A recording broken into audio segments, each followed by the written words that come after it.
1. Take jeans out of washer. 2. Wring out any extra water.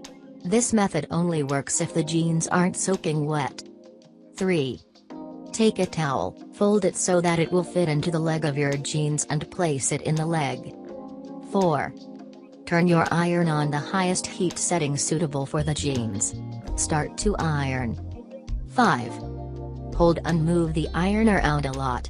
Keep pressing until your jeans brighten up to their normal color. 6.